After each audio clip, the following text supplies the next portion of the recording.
Student, good morning. Today I will going to teach you question number 14 of book exercise 2.3 and the chapter is second polynomial. Question number 14 देखो, without actual division prove that x की power 4 minus 5x cube plus 7x square minus 5x plus 6 is exactly divisible by x square minus 5x plus 6. तो इस question में क्या करना है, सबसे पहले हम समझते हैं. देखो, विदाउट एक्चुअल डिवीजन मेथड मतलब आपको जो एक्चुअल जो डिवीजन मेथड है उसका यूज न करके, है ना, जिस तरीके से हम एक्चुअल डिवीजन जो मेथड होता है इस तरीके से हम जो आपका डिविडेंड है वो तो अंदर लिखते हैं और जो डिवीजर है वो बाहर लिखते हैं. मतलब ये वाला हम बाहर लिखेंगे और ये वाला अंदर लिखेंगे. ये वाला मेथड हमको अप्लाई नहीं करना, ठीक है, ये वाला मेथड हमको अप्लाई नहीं करना. और आपको ये बताना है कि ये जो आपकी पॉलिनोमियल दे रखी है, ये वाली जो पॉलिनोमियल दे रखी है, ये इसका अगर हम डिवाइड करें इसमें तो ये एग्जैक्टली डिविजिबल होने चाहिए. मतलब इसमें कंप्लीटली डिवाइड जाना चाहिए किसका, x square minus 5x plus 6 का इसमें कंप्लीटली डिवाइड जाना चाहिए, ठीक है. अब देखो इसको कैसे करेंगे. सबसे पहले इसको आप gx मानो, तो gx इक्वल टू आपके पास क्या दे रखे हैं, पहले px लिख लो. px इक्वल टू एक्स की power 4 minus 5x cube plus 7x square minus 5x plus 6, ये आपको दे रखा है. और gx क्या दे रखा है आपको, equal to X square minus 5x plus 6. px तो वो जिसमें हम डिवाइड करते हैं, है ना, जिसमें हम वैल्यू पुट करते हैं, और gx जिसका हम डिवाइड करते हैं इसमें, ठीक है. अब देखो gx को क्या करेंगे, 0 के इक्वल मानेंगे. लेट gx इक्वल टू 0 के इक्वल हमने इसको माना, तो gx की वैल्यू क्या है, x square minus 5x plus 6, इसको हमने 0 के इक्वल माना. अब देखो ये जो आपकी इक्वेशन है ये आपकी क्वाड्रेटिक इक्वेशन है. कौन सी इक्वेशन है, क्वाड्रेटिक इक्वेशन है. और क्वाड्रेटिक इक्वेशन को हम कैसे सोल्व करते हैं, मिडल जो टर्म है उसका हम क्या करते हैं, फैक्टराइज करते हैं. मिडल टर्म को हमको फैक्टराइज करना पड़ेगा, इसको ब्रेक करना पड़ेगा. और ब्रेक करने के लिए आपको क्या करना पड़ेगा, इसमें देखो फर्स्ट और लास्ट टर्म को हम क्या करते हैं, मल्टीप्लाई करते हैं. तो फर्स्ट टर्म क्या है, एक्स स्क्वायर, और लास्ट टर्म क्या है, 6. तो 6x स्क्वायर हो गया, ठीक है. 6x स्क्वायर मल्टीप्लाई करने पर 6x स्क्वायर आया. अब इसको हमको इस तरीके से ब्रेक करना है ताकि जो मिडिल जो टर्म है वो आपके माइनस 5x आ जाए. क्या जाए, माइनस 5x हमको बनाना है इसको स्प्लिट करके, ठीक है. अब देखो x को अगर x स्क्वायर को हम ब्रेक करें तो x स्क्वायर को ब्रेक करके x इंटू एक्स लिख सकते हैं ना, x इंटू एक्स इसको हम लिख सकते हैं. लेकिन 6 को ब्रेक करें तो हम क्या लिख सकते हैं, 2 इंटू 3 लिख सकते हैं, 2 इंटू 3 लिख सकते हैं. अब देखो एक तो अगर मैं 2x ले सकता हूँ यहाँ से, एक 3x ले सकता हूँ, है ना, ठीक है. मतलब इस तरीके से आपको क्या करना है, स्प्लिट करना है, ताकि या तो आप प्लस माइनस जो भी करो, ठीक है, प्लस और माइनस करने पर तो आपका माइनस 5x बनना चाहिए, और दोनों को इंटू करने पर आपका 6x स्क्वायर बनना चाहिए, ठीक है. दोनों को इंटू करने पर 6x स्क्वायर आना चाहिए. देखो 2x और 3x को मैंने इंटू अगर किया, मल्टीप्लाई किया, तो 2 3 जा 6 और x को x से करूंगा x स्क्वायर, ठीक है. वापस से ये बनेगा.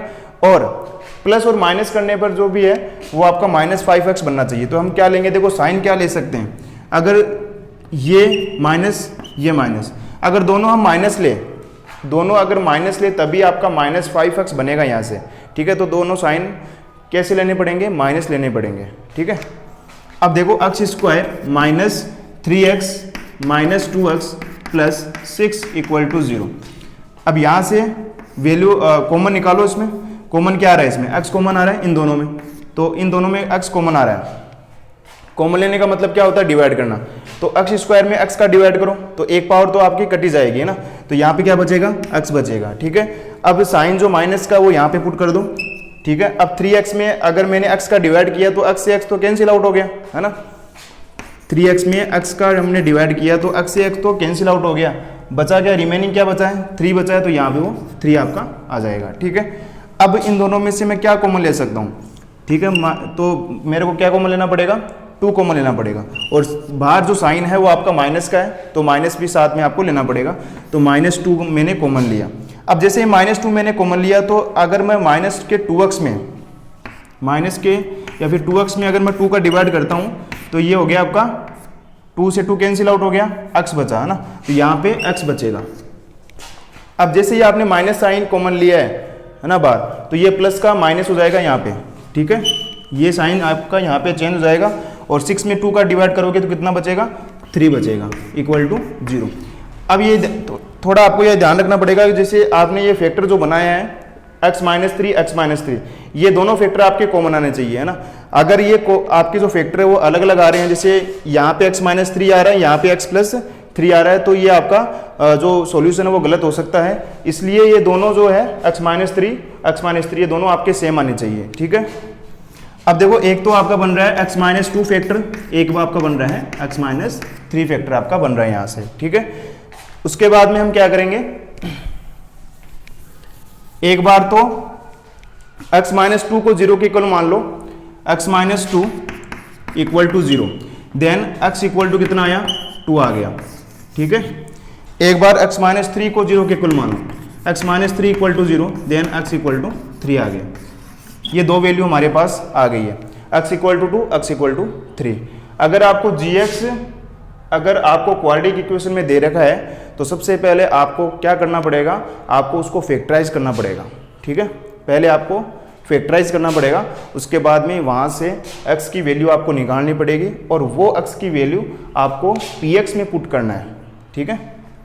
और वो x की वैल्यू px में अगर पुट करोगे, अगर वो px आपकी 0 हो गई है ना, दोनों वैल्यू पुट करने पर अगर वो 0 हो जाती है तो हम कहेंगे कि ये एग्जैक्टली डिविजिबल होगा ना, ठीक है, एग्जैक्टली डिविजिबल होगा। अब देखो x इक्वल टू 2 है ना, वो इसमें हम पुट करेंगे, किसमें, px में पुट करेंगे। तो इतना मैं रफ कर देता हूं,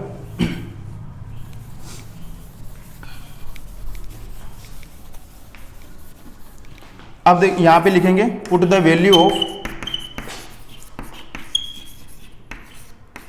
value of x equal to 2 in px में पुट करते हैं।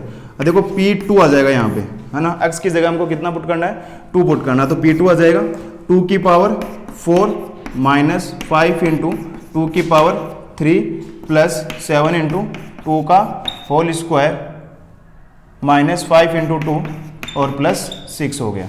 आगे बात सुन, 2 मैंने पुट किया इसमें। अब देखो 2 की पावर 4 का मतलब क्या होता है भाई, 2 की पावर 4 का मतलब होता है कि 2 को हमको कितने टाइम्स मल्टीप्लाई करना है, 4 टाइम्स मल्टीप्लाई करना है। तो 2 को अगर 4 टाइम्स मल्टीप्लाई करते हैं तो क्या आता है, 2 2 जा 4, 2 जा 8, 2 जा 16, तो यहाँ पे आ गया 16। 2 को कितने टाइम्स मल्टीप्लाई करना है, 4 टाइम्स मल्टीप्लाई करना है, तो 16 आएगा, माइनस 5 इंटू 2 की पावर कितनी है, 3। अब 2 को कितने टाइम्स मल्टीप्लाई करना है, 3 टाइम्स मल्टीप्लाई करना है। तो 2 को जब 3 टाइम्स मल्टीप्लाई करते हैं तो कितना आता है, 2 2 जा 4 और 4 2 जा 8। अब 8 को 5 से किया तो 40 आ गया, है ना, 8 5 जा 40 हो गया, प्लस 2 2 जा 4 और 4 को 7 से किया तो 28 प्लस माइनस 5 इंटू 10, 5 इंटू 2 कितना हो गया, 10 और प्लस का 6 हो गया। अब देखो यहाँ से 0 बन रहा है, ये 0 बन रहा है, हमको चेक करना पड़ेगा। देखो इसमें पहले प्लस वाली डिजिट देख लो, ये प्लस का 16 है, प्लस का 28 है और ये प्लस का 6 हो गया, ठीक है। प्लस का 16 प्लस का 28 प्लस का 6, तो ये हो गया कितना आपका, प्लस का 16 और प्लस का 6 कितना हो गया, 22 हो गया। और 22 प्लस 28, उसके बाद जो माइनस वाली जो डिजिट है वो भी लिख लो, माइनस का 40 और माइनस का 10, माइनस का 40 माइनस का 10 कितना हो गया, माइनस का 50 हो गया, ठीक है। माइनस का 40 और माइनस का 10 हो गया, माइनस का 50। अब देखो प्लस का 22 और प्लस का 28 कितना होता है, 8 2 10 और 5, तो ये हो गया प्लस का 50 और माइनस का 50, तो मतलब 50 माइनस 50 कितना हो गया, 0। तो मतलब एक वैल्यू पुट करने पर क्या आ रही है, जो पोलिनोमियल आपकी 0 हो रही है, तो मतलब x इक्वल टू 2 हमने पुट किया तो ये पूरी इक्वेशन आपकी 0 हो गई। अब इसी तरीके से हम x इक्वल टू 3 पुट करेंगे इसमें और चेक करेंगे कि px आपकी 0 हो रही है या फिर नहीं हो रही है ना। तो इसको एक बार रफ कर देते हैं, एक बार हम 3 पुट करते हैं। तो put the value of x equal to 3 in px, इसी में पुट करेंगे वापस से। तो यहाँ पे जहाँ जहाँ आपका क्या है 2 है वहाँ 3 कर दो, तो ये हो गया 3 की पावर 4, 5 इंटू 3 की पावर 3, 7 इंटू 3 की पावर 2 और ये हो गया आपका 5 इंटू 3 प्लस 6। ये चेंज हो जाएगा। देखो 3 की पावर 4 का मतलब हमको 3 को 4 टाइम्स मल्टीप्लाई करना है, तो 3 को 4 टाइम्स मल्टीप्लाई करते हैं, 3 इंटू 3 इंटू 3, 3 3 जा 9 3 जा 27, 27 3 जा कितना होता है, 27 3 जा हो गया आपका 81 हो गया, 81 हो गया। माइनस 5 इंटू 3 की पावर 3, अब 3 की पावर 3 का मतलब होता है 3 3 जा 9 3 जा 27, और 27 को 5 से और करना है, तो 27 को 5 से जब करते हैं तो 5 7 जा 35 हो गया, और 5 2 जा 10 प्लस 3 135 हो गया, माइनस 135 प्लस 3 की पावर 2, 3 की पावर 2 का मतलब 3 3 जा 9, और 9 7 जा कितना होता है 63 होता है, माइनस 5 3 जा 15 प्लस 6। अब देखो जो प्लस की है उनको एक बार एक साइड में कर लेते हैं हम, प्लस का 81, प्लस का 63 और प्लस का 6, तो ये 81 और प्लस का 63 प्लस का 6 कितना हो गया, ये हो गया प्लस का 69 हो गया, कितना हो गया 69 हो गया।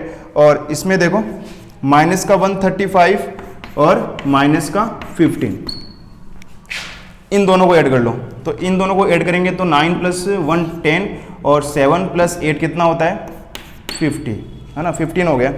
माइनस ये भी 135 माइनस 15 आ रहा है, तो ये कितना आ रहा है 150 आ रहा है, ठीक है, ये भी 150 आ रहा है। तो 150 में से 150 अगर माइनस करोगे तो क्या होगा 0 बचेगा आपका, ठीक है। तो दोनों वैल्यू पुट करने पर जो आपकी ये px है वो आपकी 0 के इक्वल हो रही है, तो इसका मतलब ये हुआ कि x square minus 5x plus 6 है वो एग्जैक्ट डिविजिबल होगा इससे, ठीक है। आगे बात समझ में, तो ये क्वेश्चन आपको इस तरीके से करना है, क्वेश्चन नंबर 14। और आज के इस वीडियो में मैंने क्वेश्चन नंबर 14 बता दिया है, और नेक्स्ट वीडियो में इस एक्सरसाइज के रिमेनिंग क्वेश्चन में करवाऊंगा। Okay, thank you.